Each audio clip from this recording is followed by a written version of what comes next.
We have a follow-up now to Turkey's election. The vote for president, seen as the most consequential in that country in decades, is going to a runoff. The election is happening just over 3 months after devastating earthquakes. This is one of the hardest hit cities. Hatay is in the south of Turkey, near the border with Syria.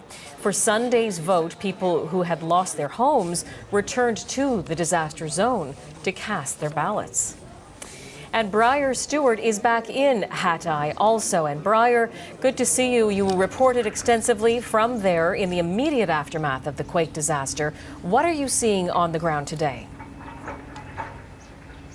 Well, you know, Jennifer, in a lot of ways, what the situation on the ground here is as it was in the first few days after the earthquake. It's a very desperate situation and difficult to look at. You know, there are some people who really have nothing, and they're actually going through the rubble in areas like this, picking up whatever kind of scrap metal they can find to salvage, to try to sell it. And the area that I'm in now, it was kind of a mixed residential industrial area. And so there have been crews that have come by and bulldozed it.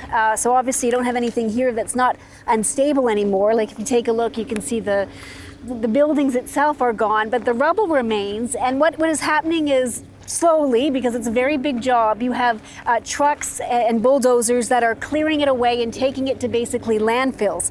But in other parts of the city, you still have block after block of scenes like this. I'll get my camera person to pan over there into the background. You can see that there is heavy equipment trying to dismantle a building that really looks like it could collapse at any time.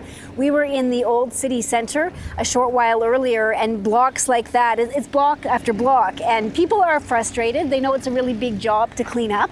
But after the earthquake, you had President Recep Tayyip Erdogan, who is of course running to be president again. He had promised that the rebuilding would be done within a year.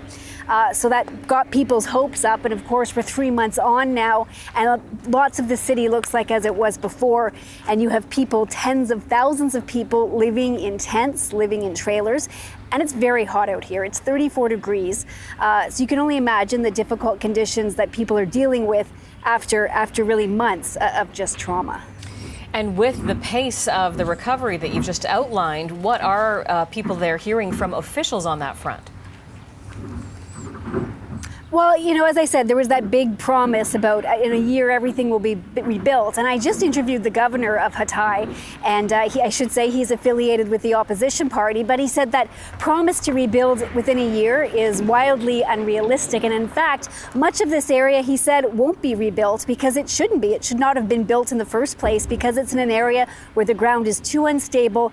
And this is a city that has been struck by earthquakes many times before. And so I think there is, at least right now, it appears that there's a concerted effort to try to rebuild it better.